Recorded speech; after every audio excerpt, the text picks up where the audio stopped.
జంగారెడ్డిగూడెం పట్టణంలోని ఉత్తరాన ఎత్తైన కొండపై కొలువయ్యున్న గోకుల తిరుమల శ్రీ వెంకటేశ్వర స్వామి దేవస్థానంలో శనివారం భక్తులు గోవిందనామస్మరణంతో ఆలయం మారుమోగింది. శ్రీ పద్మావతి గోదా సమేత వెంకటేశ్వర స్వామి సన్నిధిలో ఉదయం నుంచి ఆలయ ప్రధాన అర్చకులు నల్లూరు రవికుమార్ ఆచార్యుల నేతృత్వంలో ప్రత్యేక పూజలను నిర్వహించడం జరిగిందని ఆలయ కార్యనిర్వహణాధికారి మాణికిల రాంబాబు తెలిపారు. స్వామి స్ఫూర్తి న్యూస్, పశ్చిమ గోదావరి.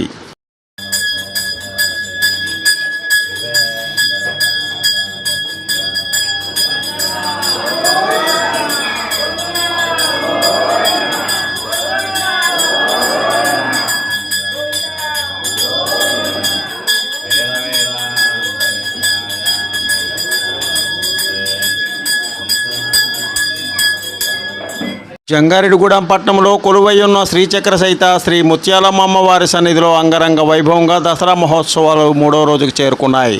శ్రీ గాయత్రీదేవి అవతారంలో ముత్యాలమ్మ అమ్మవారు భక్తులకు దర్శనమిచ్చారు. ఆలయ నిర్మాణకర్త బవిరిశెట్టి మురళీకృష్ణ, పద్మకుమార్ దంపతులతో కూడిన ఆలయ కమిటీ నిర్వహణలో ప్రధాన అర్చకులు కె విజయ్ శర్మ తదితరులు పాల్గొని ఈ ఉత్సవాలను నిర్వహించారు. స్వామి స్ఫూర్తి న్యూస్, పశ్చిమ గోదావరి.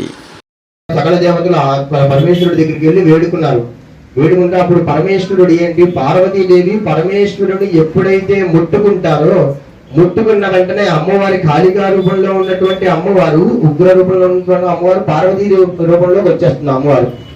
అందుకు ఆ పరమేశ్వరుడు అమ్మవారు నడుస్తున్న కాళ్ళ నడికల ద్వారా పరమేశ్వరుడు అక్కడ అడ్డంగా పడుకోవడంతో ఛాతి మీద కాలు పెట్టింది ఆ అమ్మవారు.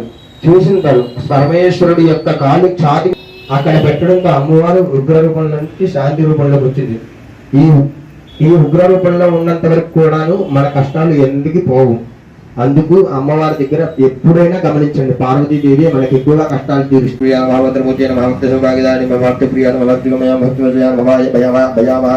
Please like, share, subscribe our channel.